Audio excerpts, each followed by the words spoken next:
Hang on. Amazing. Oh, that music. Ladies, gentlemen, and droids alike, almost 2 decades ago, the men here to speak with you today were pivotal in creating a game we all love called The Force Unleashed.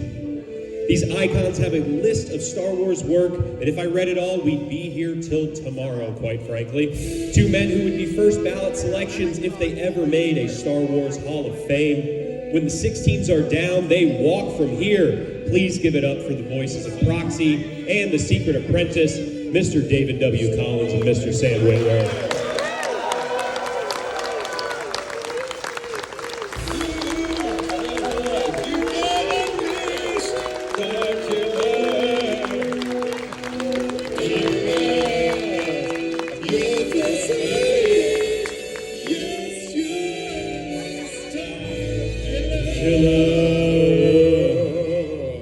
Twitch stream?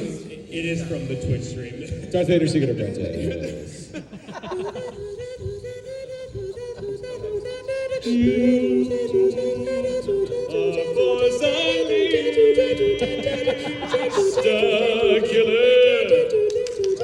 That was trained to be a killer. Yeah. This was us walking the streets of San Francisco. Wow. Sometime around the launch of the first game. Yeah, that was our useful feedback. Oh, can we show you the theme? Sure, yeah, show it to us. Yeah. Oh, cool, let's create some lyrics for it. Yeah, that's right. Darth Vader, Secret Apprentice. Gentlemen, thank you so much for being here to talk about a game that this whole room loves and a whole lot of other Star Wars fans love, Force Unleashed 1 and 2. To kick off our reunion, our trip down memory lane, I'm actually going to give this to you, David. I would love for you to open this up. This is, I want you to see it first before Mr. Witwer. I love that you introduced this with like, nearly 2 decades ago. And I'm like, no! What the? Is that it? Is that it? There are children. Is that it? Because here's the thing. What's that? We have a second one. Oh no. How did you do this? eBay is a magical place for Star Wars fans, Mr. Witwer. Oh my God. Oh my God. Here, let's reenact how I got into Force Unleashed. David, this is the pile of headshot resumes, okay? Hold on. Yeah. This is the pile. And here. And here's LucasArts. Here's the water cooler. You ready? Go. Yeah.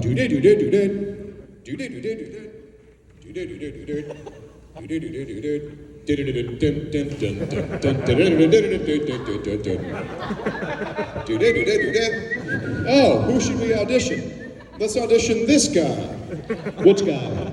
Sam Witwer. Sam Witwer? Was he in Battlestar Galactica? I don't know, but he kind of looks like a neo-Nazi. Let's get him.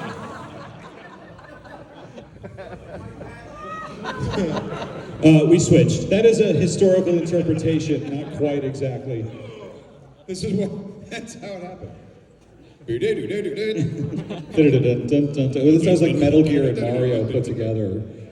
Mario wasn't actually sneaking around when he was down there. He was just smashing turds. You're smashing turds. Yeah. Smashing turtles. Smashing turtles. Gentlemen, when you guys look at that headshot, does that... Don't look at that headshot! We don't look at the headshot. Knowing that the headshot is staring you in the face next to you, does that transport you back to that time? I know you slipped that headshot in for the Force Unleashed and it changed the galaxy forever. That's wow. Yeah, I mean, so the origin story is, I mean, so, do you want to tell this one or I? No, you can. Okay. So, Sam and I met in 2001 because my really good friend growing up went to Juilliard with Sam, and I had just started working at LucasArts. And he's like, hey, you should meet my buddy Sam. He's a huge Star Wars fan, really talented, really into Star Wars video games in particular.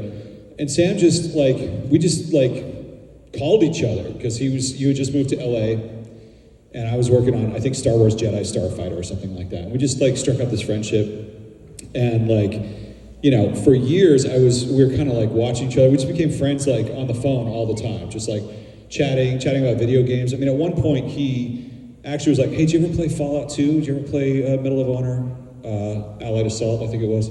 I said, "No, I haven't played either of those." He's like, "Here," and he just like, and we're in our early 20s. We have no money, you know, and he's like, "Here are my CD-ROMs." And he just mails them to me to play.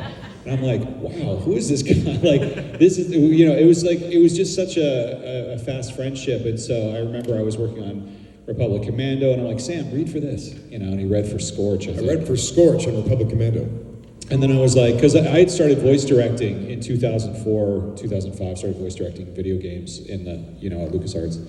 And then Battlefront 2 came up. I'm like, "Sam, read for Han Solo." You know, do you remember this? I read for Han Solo. You did, yeah. I think I didn't have the voice for it back then. No, I can do grumpy old Harrison Ford. That's right. But back then I was like, "Hey, I'm up here." But also, voiceover, you know, became like a growing part of your life. I remember. But anyway, it was just like, you know, who are the actors? You're trying to bring people in that I know are talented. It would be great.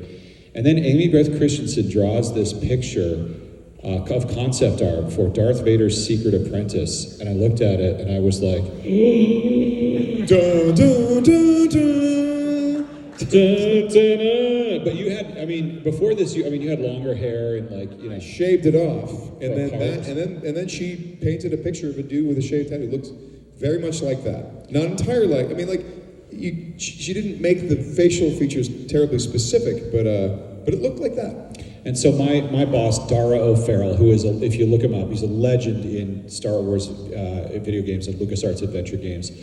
You know, he was letting me voice direct. I'd done like Revenge of the Sith or something. And anyway, I didn't want to bother him yet again with, "Hey, I've got this actor that's really great."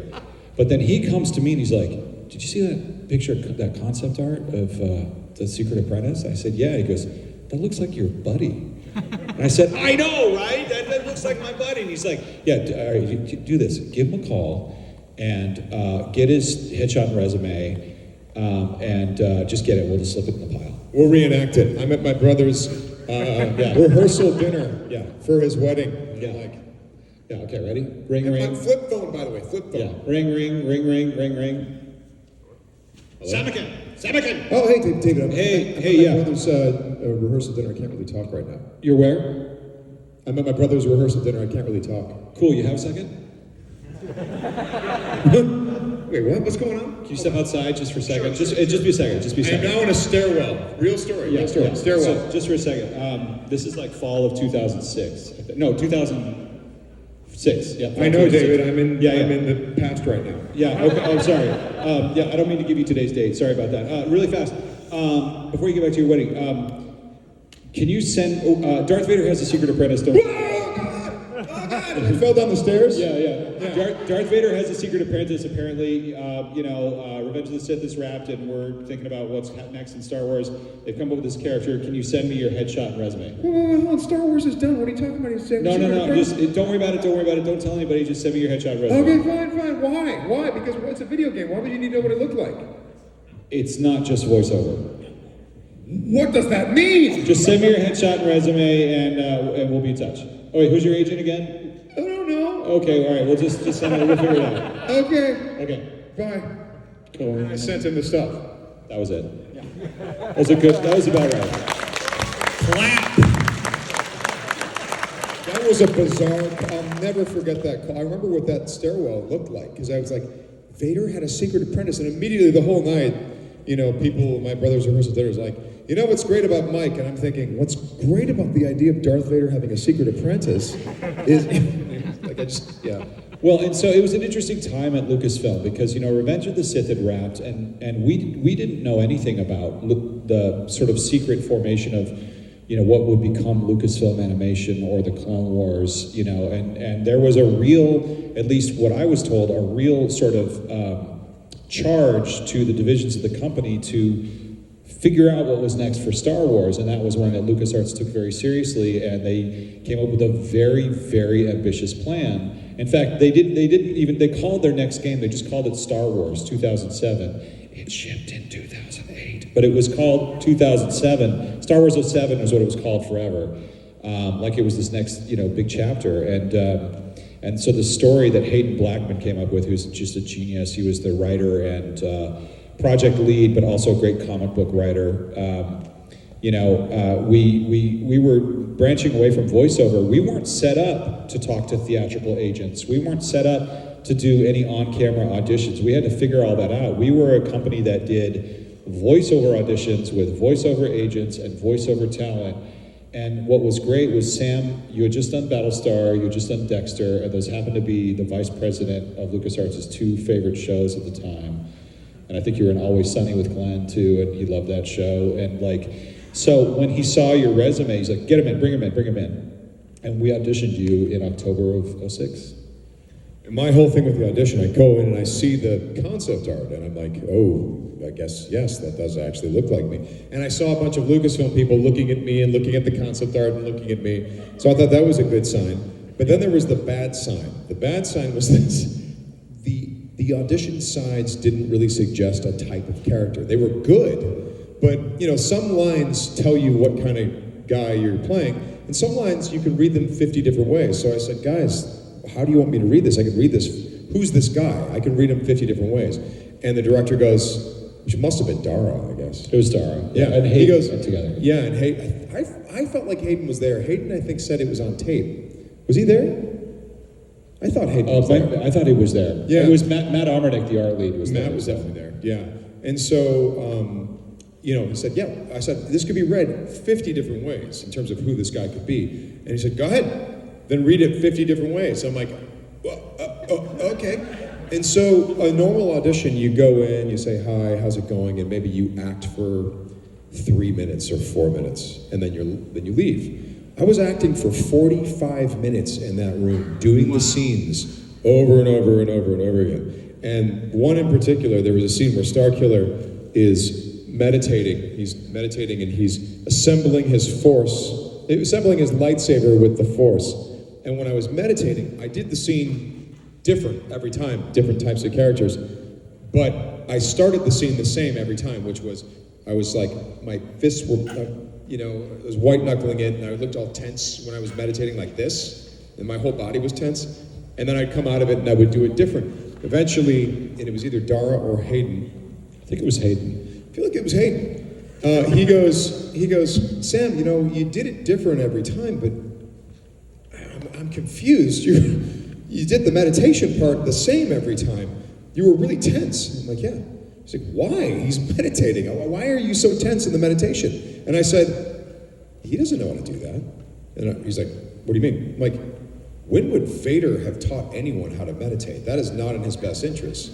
This guy's doing what he thinks meditation is, and he's trying to make the pieces go together. And I was started going off on this tangent, and I saw people behind the glass, Lucasfilm people go. And I was told by Hayden, he's like, that was when everyone was like, that was it. That guy. Yeah, it's that was guy. it. He's a Sith, yeah. You put a lot of thought into it, and that 45-minute audition, it was like an audition and a callback and a second callback and a screen test all in one. Yeah. And I was reading across from you because I was reading across from everyone that had auditioned, and there were some really good auditions, there were some really not good auditions. There was nothing like Sam's audition. It was like an instantaneous, like we had to go back and we had to show it to everybody and get it, but we all knew. I remember calling you secretly in the cab on the cab ride to the airport going, I can't really talk right now, but that went really well. Well, I'm just thinking, like, I hope I didn't embarrass my friend. All of his coworkers, Oh my God, quite the opposite. Then after that, no one believed that I knew you, which kind of worked to our advantage. So they're like, he's amazing. You don't know. Just get back and make your sounds. So, it was pretty great. Yeah, that's fun. For the game, the tagline that I've heard behind the scenes, and I'm sure you guys heard a million times, was kicking ass with the Force. This guy's done his homework. I was literally word-mouthing that as he said it. I'm like, he doesn't know this one. He does. Sam, I'm so sorry, but this is literally my library of Force Unleashed stuff with the minifigures. Kicking ass with the Force, right? Yes. Well, so, yes. Hayden Blackman, he's kind of like a coach, he's got this sort of like coach-like energy, and the team grew to be 150, I think, worldwide, at least over 200 people, but at LucasArts, we filled, at the Letterman Digital Arts in San Francisco, we filled that theater. We had to do it in the movie theater in order to seat everybody, and so we met once a week, And he's like, what's the name of the game? And everyone went, Force Unleashed. So what's the name of the game? Force Unleashed. Who are you? Starkiller. No, Starkiller wasn't a thing. More on that later. Starkiller was not a thing. Darth Vader's Secret Apprentice. Darth Vader's Secret Apprentice. What's the main gameplay? Kicking ass with the Force. And what's the theme of the story? Redemption. That's it. Once a week, we all did it to just stay focused on the same thing, and it was, the gameplay was, the elevator pitch is if you force push somebody. It's a cannonball. Going through multiple walls, because it's like those Unleashed figures that came out at the time, if you remember those. It was like, just take it and make it a satisfying game for that medium. Right. But there was also sort of the weight of, what comes next? Is this canon? Or, we were told, yes, we want to make something canonical. We want to make, that. See, no one had ever told a story between trilogies. Right. I mean, Revenge of the Sith had just come out, So all of George that had a lot of input in it, he had a lot to say about what that time period was, how Darth Vader would train an apprentice, and what that stuff all had to feel like. So yeah. Yeah, he would be isolated, lonely, be torturous, and his only friend is constantly trying to kill him. That's right, Proxy. Which in the original script, Proxy, every 5 seconds was trying to kill you. In the original script, Proxy makes 8 attempts on your life in the original script. And I remember one of my favorite ones was this, and this was cut from the, I believe we shot this, but this was cut from the game. Proxy, at some point, it's a dark room, and Proxy steps forward, and Starkiller's tired, and he's like, oh, okay, Proxy, does it have to be right now? Okay, all right, what do you got? He's going for his lightsaber. Okay, what do you have? And walking out of the darkness is Anakin Skywalker. And oh, that's right. And Starkiller just goes, I don't know if I'm aware of this one. Well done, Proxy, okay. And he lights up his lightsaber, unaware that this is his master, this is Darth Vader. He has no idea. And at that point, me and David, and they were trying to shoot other things at the time, me and David are like, wait a second, let's talk this over. If Vader, listen to me. David, if Anakin Skywalker and his fighting style was programmed into this droid, and he was kept separate from Starkiller, that would seem that is a significant model that can only really mean that Vader built Proxy the same way he built 3PO. And then if he built Proxy, he would have had to train against all of the holographic Obi-Wans and different Jedi, blah, blah, which means he would have tested the Anakin program. Vader fought Anakin. And we're like, oh my God, Vader fought Anakin. And then so, Dara's like, guys, keep it down. We're shooting. We're shooting, shut up. Literally, we were like Literally kids in a candy store, like, okay. What if they just, you guys, seriously, we're gonna kick you out of the room. And we're like, oh, we're sorry, Dara, sorry. Wait, did you think about the fact that Vader built Proxy and that he actually fought Anakin Skywalker? Okay, we'll talk about it at lunch. I'm sorry. It's fine. That happened. First week of shooting. Speaking of which, we shot, because it was a collaboration with ILM. So we actually went and did their whole camera rig, and, Sam and Cully Fredrickson, who was General Coda. So amazing. good. Adrian Wilkinson, Natalie Cox, Sam. I know I did it. Tom Kane did it, I can't remember if Kat Tabor did it, but yeah, she did. We all did this this facial mocap. It wasn't even mocap. The likeness capture. Yeah.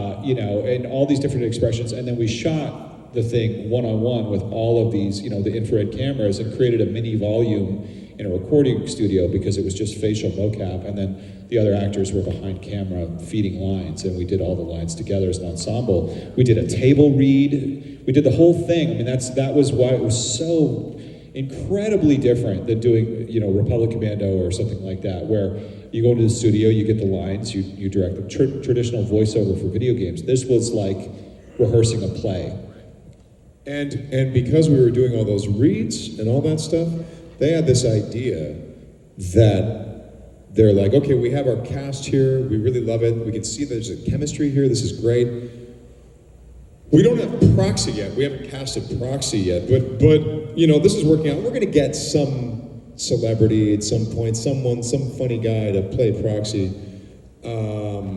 But in the meantime, David, why don't you read Proxy? Can you just read for Proxy? Sure. You want me to read Leia too? Because I'll read Leia. Yeah, read Leia too, please. True story. He did. I'll read Bale. I'll read Bale because we don't know if we're getting Jimmy Smith. Bale again, we don't know if we have Jimmy Smiths yet, but we did. But eventually, yeah. And so Vader, I had to read Vader. You did a great Vader, fantastic Vader. But yeah, eventually what happened is that Proxy started making us all laugh a lot.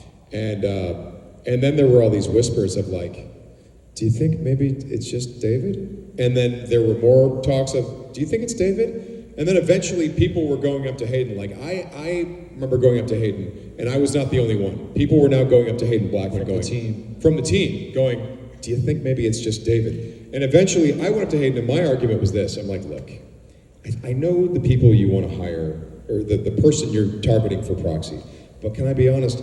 You're just going to get that person into a studio, and then you're going to direct them to do what David is already doing. So does that seem like a good expenditure of time? Like, does that seem wise? And then I also said, Anthony Daniels was never supposed to be the voice of 3PO. He was on set, and he was delivering the performance, and he was creating the chemistry with Luke and R2-D2. But Lucas was always like, I'm going to get like Richard Dreyfuss or something. I don't know. And eventually, the voice actors that came in were like, George, the actor that's in the suit actually sounds pretty right for the. No, Richard Dreyfuss though. And eventually, George conceded that like this version of Anthony Daniels was 3PO. The same thing had happened with Proxy. So I said that to Hayden. I'm like, history is repeating itself. Just give it to David. I mean, is it working? Oh yeah, it's kind of working. Well then, why don't we keep it working instead of? We might really shoot ourselves in the foot if we go in any other direction. Yeah, and at that point I was really glad that I called you at that wedding and pulled you out. Right.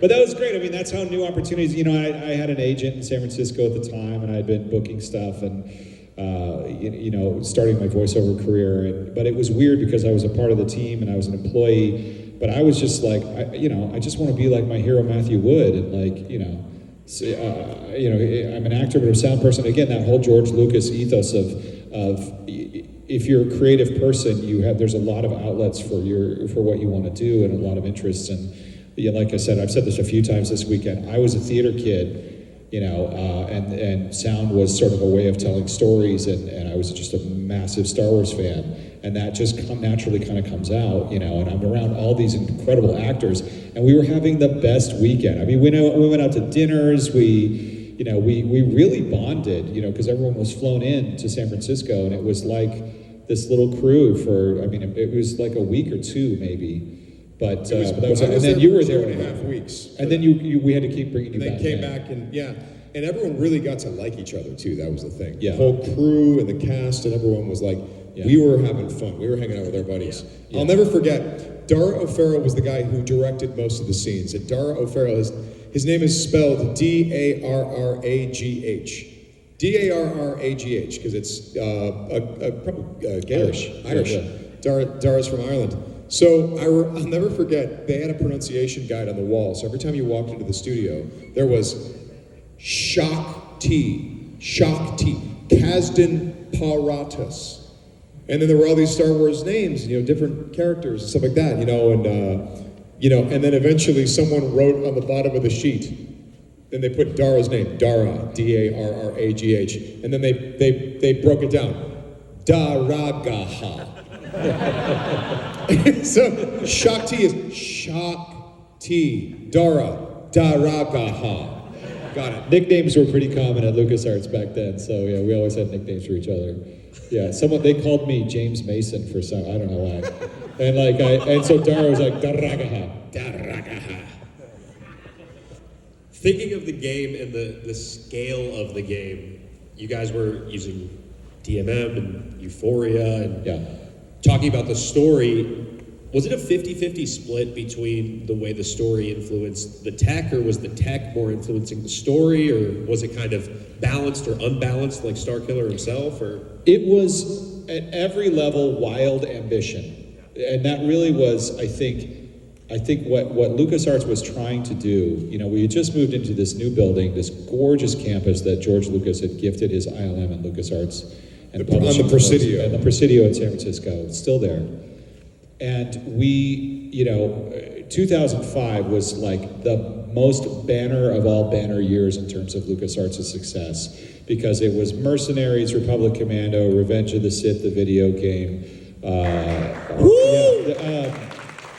And then which was and then Battlefront 2 came out that fall, day and date with the Star Wars original trilogy for the first time ever on DVD. And so the vice president of marketing at Lucasfilm, Jim Ward, who did that great Episode 1 trailer that was in front of the Waterboy and Meet Joe Black, and he had done the special edition marketing, he became the president of LucasArts, and he thought big. And he took Battlefront from what it was and said, no, this is the game we're going to push with the original trilogy on DVD. I'm sorry, Battlefront 2 was with Revenge of the Sith on DVD in the fall of 2005. Battlefront 1 was with the trilogy DVDs. But anyway, he thought really big. LucasArts was doing extremely well. We had Empire at War going. We had the Thrillville franchise going. We had, we didn't even know about the Clone Wars yet, but that was coming. We ended up doing a lot of games for that too. But The Force Unleashed was like, we are all chips in. All chips in on this. We are going to have new technology, new story, new team, new consoles, new game intellectual property, new gameplay, new everything across the board. And that's why we shipped a year late. We're just gonna figure it out, and there was a lot of R&D that was happening to make LucasArts try to be, at the cutting edge. And Grand Theft Auto 4, I think, beat us to the punch with Euphoria. Yeah. Because we were late. They came out and used the Euphoria technology. We were using it also in the Indiana Jones game that was in development at the time. And DMM was a company called Pixelux, and we had this demo where you could use the Force to throw things through any object, and wood would break like wood, and metal would bend like metal, and glass would shatter like glass. It wasn't just an art swap with simple physics, like a Havoc art swap or whatever. It was like real digital molecular matter, which is what DMM stands for. And doing sound for that was wild. While we were also trying to do facial mocap, get that pipeline going, get the cinematics going, and basically make a mini movie thread throughout these levels. And then, Sam came back for the whole following year, would come to LDAC, and which is Letterman Digital Arts, and we would record together, and Sam would be like, why am I so exhausted? We'd be like in hour 2, and I'm like, Sam, you've been screaming for 2 hours straight, and when you're on a movie set, there's a setup between shots. There are breaks. There are breaks.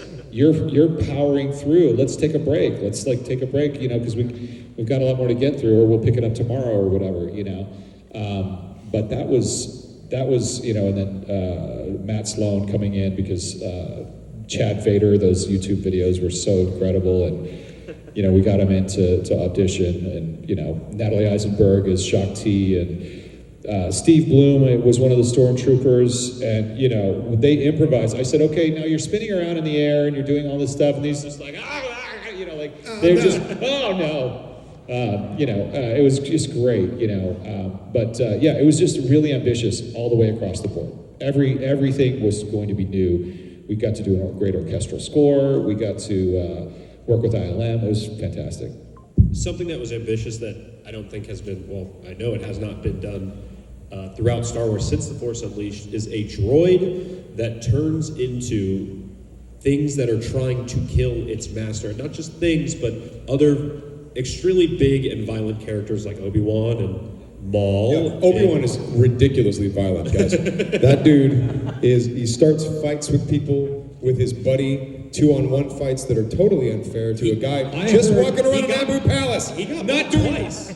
I heard he just sliced some guy's arm off while he was trying to have a drink. He's just having a drink. Just sitting there at the bar, minding his own business. Massive act of violence. He also didn't even clean it up. There was a guy just having a death stick. He gave him a brain damage. Brain damage forever. Yeah. Poor guy. He didn't deserve it. Couldn't make a living. Yeah. Anyway. So I just want to point that out there. Obi-Wan Kenobi, psychopath. Anyway. I'm sorry, what was your question? He's the worst of the worst in terms of the characters that Proxy can turn into. I don't know if you guys have ever been asked this, but if Proxy was Maul and went up against Maul, who would make it out? Maul, probably. Yeah. Maul. Right? Maul, right? Was that? But that could mean anything. Easy. No, that could mean anything. Well, they're both Maul, aren't they? No. I mean, I think my understanding is that Proxy was, I mean, again, this is, you know, a stretch of the imagination, but his skeleton would change size. And it would. You saw how Proxy's skeleton shifted when he turned into Vader to communicate with Starkiller, which is so cool. But if he's force pushing, there's got to be some sort of, I remember it being like, there's repulsor or tractor beam technology in this droid. It's very advanced. You know, Anakin, he's, you know, tractor beam. He had trackball in his bedroom, by the way. Very expensive droid. Yeah, he knows how to build droids. So yeah, this is a custom job that he probably spent way too much time tinkering on in Mustafar. I have no idea. Thank you for indulging me in that wonderful thought that I've had for a long time. Thinking about working as Proxy, being Maul in a game where it was almost Maul specifically. It was originally pitched as a Maul game, correct? And there was also a Wookiee. Was it ever a Maul game? Was it almost a Maul game? And there was almost a Maul game made after Force Unleashed, which made me go back to Dara and be like, you thought you were done with me, huh? Because at that point I was working as Maul. But no, I think it was a Wookiee game. But I don't know, was it a Darth Maul game? I don't think so. You might be referring to the pitch process that Hayden mentioned in one of those behind-the-scenes videos. Yeah. Yeah, there was a Wookiee. This is before I was even on it. I think I was working on Revenge of the Sith or Thrillville or whatever. But he was pitching all kinds of games to George and to Hayden, and he pitched a Wookiee game. Yeah, sort of looking for like a superhero type character. Like, oh, will there be a superhero Wookiee? And George had just spent this whole time explaining the importance of drama and how Star Wars drama works to Hayden Blackman. So George's response was, okay, so I just talked to you about how important drama is, and you're pitching me a character who can't talk. Have you seen the holiday special?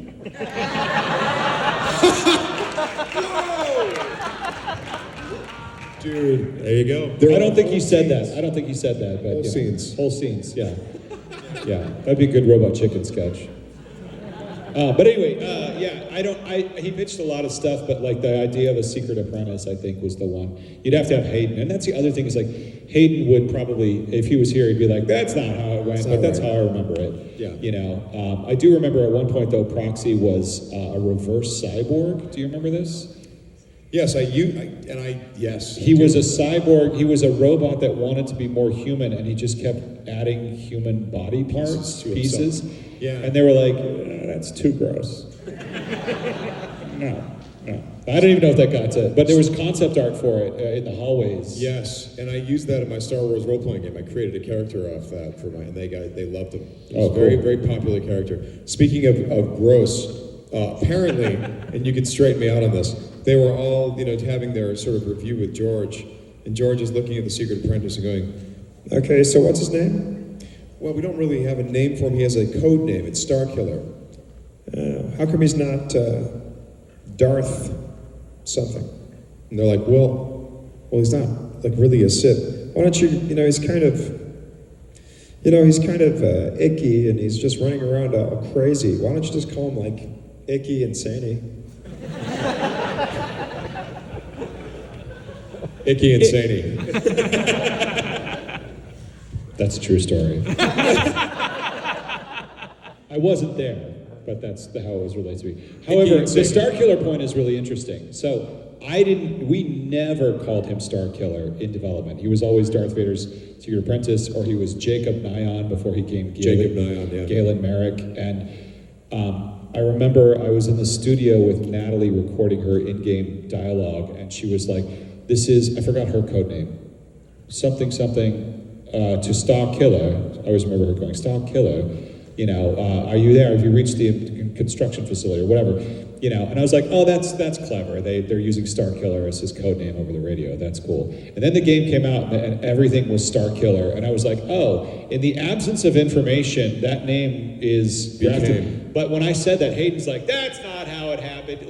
But I don't remember ever seeing the name Starkiller in the original script or knowing that it was going to be Starkiller. But when the in-game script came out, you're right. You referred to as Starkiller because you had to be referred to as something. This is Juno to Darth Vader's Eclipse secret to Starkiller. Yeah, no, it was the word Starkiller never appeared in the original script. It was in the end game script that Yeah, said. and Clint Young said to me, he was an artist on it. He said to me, he was just here at Rebel Scum Con on Saturday, and because he worked on the Old Republic, he just came from Austin, and he was like, I had the Starkiller script on my desk in those early days, and he goes, I don't know if that was part of it or why, but I know that the Starkiller name was like floating around, but it was never official. I remember all the conversation was about, I never wanted this for you, never wanted any of this for you. I'm sorry, Jacob, which is how the line was in the game forever. His name was Jacob. And we're like, Jacob? And he's like, well, look, you got Luke, you got Ben, you got all kinds. Jacob's fine, it's fine, And that was Hayden's argument. We're like, yeah, fair enough. But it was, I never wanted this for you, for Tom Kane. Yeah, it was I'm Jacob. sorry, Jacob. And we had to pick it up. We cut that, and then eventually when Sean Williams wrote the novel, he called him Galen Merrick. Right, so there was never really an agreement on what he was called. He was always just Darth Vader's Secret Apprentice. And then so Starkiller really became like the perfect name for him. But in my world, I was totally unaware that was going to be so latched onto when the game was released. But yeah. And correct me if I'm wrong, that line of Jacob was switched to son, correct? Yes. Okay. Yeah. I'm sorry, son. I'm sorry, son.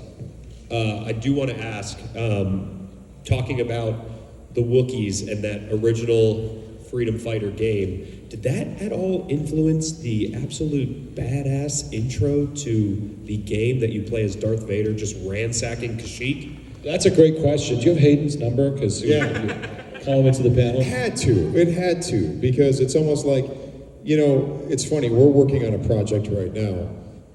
We are? Where I know another project that they were thinking about doing, which they decided to move away from. There's an element of that's coming in the project that we're working on right now. What project is that, Sam? Maul Shadowlord comes on Disney Plus in 2026. Yeah. So there's a big moment in there, and it's absolutely them completing the wish fulfillment of this other project that they were thinking they were going to do for a second before we, moved on to Shadowlord. So we've been working together for like 18 years now. Yeah. And it's funny too. We've been friends for a long time. We talk every week, sometimes every day. Yes. And Sam is an incredible friend to have, and has been. And navigating this business. And having a sounding board to bounce off of. When I was at Sony, the Days Gone casting was happening, and I removed myself from the process, because I knew him. But they came out to me and they were like, Sam, right? And I said, yeah. And I was like, he's an incredible collaborator, and the subtext being, you should listen, you should take his advice, because I've been taking it for 24 years, something like that. We've been friends, and it's been really, really, really great. Not just in the business, but just personally, and having a buddy that totally gets it, and you get to work with them. It's like making Star Wars with your friends, And so in that way, Force Unleashed and Shadowlord are very personal projects, because it feels like you're creating. With your friends. And these projects are so collaborative over there that, there is a lot of heart that they allow people to put into it. Right. Some projects, it's like, look, say your lines, actor. Or, hit this mark.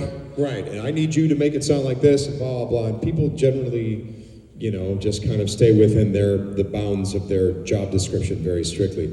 The Lucasfilm stuff hasn't been like that, This guy is throwing all kinds of crazy stuff into Shadowlord that people did not ask him to do, but when they witnessed it, they were like, and heard it, they were like, oh, that's great, keep going. That's fantastic, because it's someone else contributing something that you'd never think of, right? Or again, with Starkiller or Maul or whatever, they've always invited me to be like, well, what do you think? What's your take on this? So it's a wonderful thing about Lucasfilm stuff is it's extremely collaborative. Always really has. And a real testament to Lucasfilm Animation, which is a studio that George built. And they have an incredible pipeline and work process that's been successful for 20 years. We just celebrated the 20th anniversary at that panel. Woo! And it's an honor to work with you. It's been an honor to do all of this, and certainly that was not lost on us in our younger years when we were making Force Unleashed. Star Wars animation has such a big part for so many of us in our hearts. Talking about the legacy of the game, we've seen maybe nods or non-technical little wants for Force Unleashed and other things like a blackout scene, murder scene in Kenobi, or where do you get that idea, Kenobi? a blind Jedi Order 66 survivor, maybe, who becomes I'm a blinded master. of both, as Starkiller and as Maul. Thank you. Put it up. All right. I just high-five Sam Witwer. Kanan and General Coda. And I got them both. That's right. A villain with robot legs on a trash planet. On a spider robot like Kazan Piranhas and Yes. Maul. Yeah. And at one point, I believe, if my research was correct, there was supposed to be a level where you could go in and they were mining, the Empire was mining for crystals at one point. There was a over the Death crystal Star, planet, yeah. which reminded me a lot of what they were doing in Andor on Gorman. Deep substrate foliated calcite.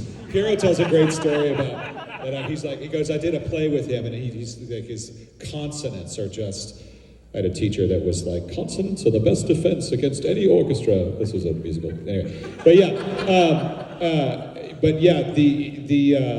The Lucasfilm animation stuff. I remember seeing a Force Repulse when Savage Press did it, and it was framed and animated just like it was Like in in Force Force Unleashed. Unleashed, yeah. And that's really Dave Filoni.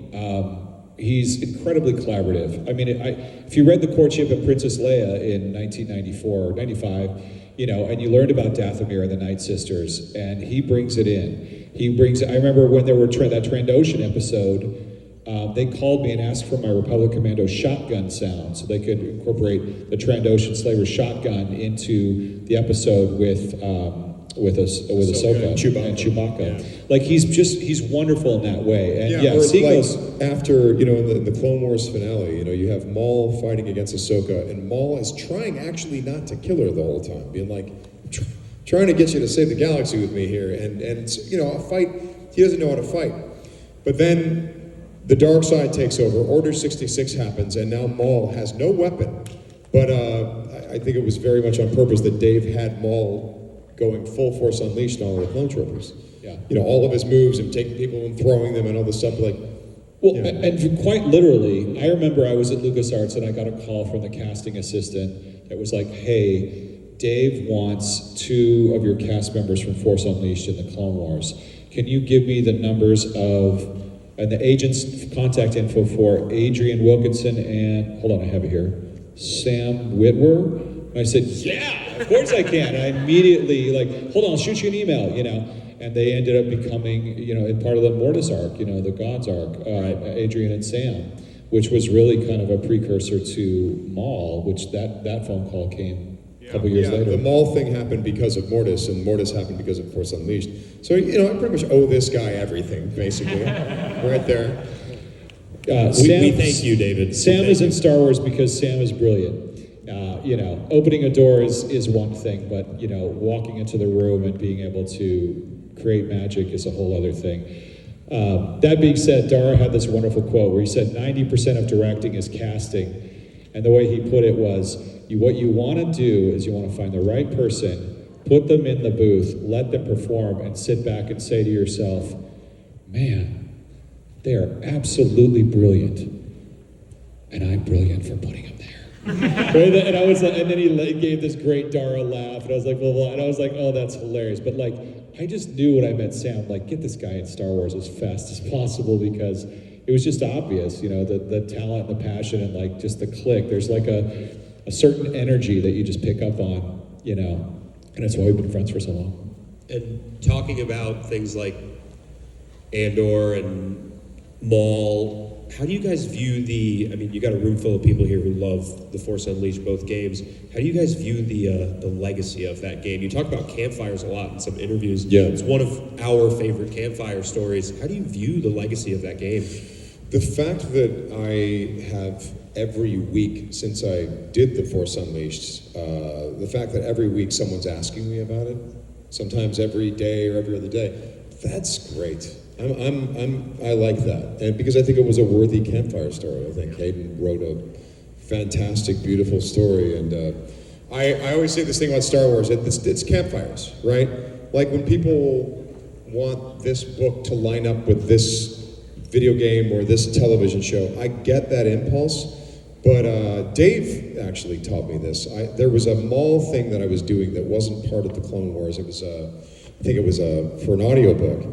And there was something that was not consistent with something we did in Clone Wars. And I got a hold of Dave, and Dave is like, well, that's good. I'm like, it's not. It's going to be confusing and blah, blah. I'm doing it. So shouldn't I ask them to change it? And he's like, no, don't ask them to change it. Over in that world, that's how it happened. Over in this world, it's the way we did it. You know, and I was like, oh, that's, you know, and sort of realizing, you know, the same tall tale told in 3 different campfires is going to go 3 different ways depending on the storyteller. You know, what did George Lucas say about Star Wars? He's like, Yeah, Star Wars is ultimately, told through the point of view of R2-D2, because in those stories, R2-D2 is saving everyone all the time. Yeah, so that's R2 being like, these guys would go nowhere without me. Yeah, they're nothing. So that's, you know, it's the fun of Star Wars is that Force Unleashed, in that world, all of the Force users are amped to 11. It's not just Starkiller. Kazdan Paratus has a whole world where he's using the Force to construct a Jedi temple with droids and all this stuff, and Shaak Ti controls a giant, Sarlacc pit. Vader's tearing walls down, and all kinds of crazy stuff is happening. Destroying Wookiee villages. Destroying Wookiee villages and knocking suspension bridges and bouncing people. But it's, in that world, that's the way that the Force works. But if you were to tell that at a different campfire, where it's a little bit more like what you see in the films, it would go differently. Like maybe Starkiller didn't pull the Star Destroyer down with a sheer force of will, size matter means nothing, tear it out of the sky. Maybe that's one campfire. Another campfire is like, Starkiller, tear it out of the sky. And he's like, you got it. And he goes, and he goes like that. And suddenly the pilot on the Star Destroyer is like, huh. And he pushes down on the throttle, because that's what I would do. Be like, pull down the Star Destroyer. I'd be like, mind trick the pilot. Boom. Whew. But it's, again, those details. Does Ahsoka have a blue lightsaber or a green lightsaber at the Siege of Mandalore? It depends on your own point of view. A certain point of view. In terms of legacy of the game, I think Sam does have a better perspective on this because, and I just want to say something about you, if I may, about my friend Sam. That I was, The Force Unleashed was a very difficult game in terms of how ambitious it was, and in the end, we were pulling, long hours. Video games are software, and software is unpredictable, and I was working late, and Sam would just call me at he knew I was still in the office at 11 p.m. How's it going, man? How you doing? Oh, I'm good, but they want these international mixes by tomorrow morning. Okay, you can do it. I know, but I'm so tired. You got this. It's gonna be great. When I remember when Republic Commando came out, and I read a review that really bummed me out. Because when you're working there, you don't know what fans like you think. I would have loved that game as a kid. I would have loved it if I wasn't working on it. But you see a lot of when you're in the eye of the tornado, you see a lot of the negative and none of the positive. It's a horrible thing about human nature is that we obsess over these things. And Sam would be he would come back from cons and he's like, I'm telling you, David, I sign a lot of Starkiller stuff. I'd be like, you do? Yeah, I'm telling you, he's been saying this for over a decade. Or I say to him, I saw Republic Commandos at the con. You're like, what? You did? Yeah, someone built out the costumes. There's Republic Commandos running around everywhere. Yeah, and so he was really this beacon of hope that was telling me, you got to come. And that's why I started doing celebrations and I remember thinking, I wish the rest of the team could see it because that game is the product of 100 souls working their tails off to try and make something special. Right. You know, they all are. All of these creative endeavors are. There's so much passion, you know, and shout out to the LucasArts team of Force Unleashed and everyone on that team, many of whom, you know, have moved on, but some are still going at ILM and Skywalker Sound, and you know, we're lucky to have been a part of that special project. David, in a behind-the-scenes featurette, there's a quote that I very much enjoy from you. You say, when you place these characters into the saga, they are so pivotal that you can't imagine the saga without them. I agree, but also for both of you, you are so pivotal that we cannot think of the saga without you. So thank you so much. And guys, Sam Witwer and David Collins. Thanks, guys.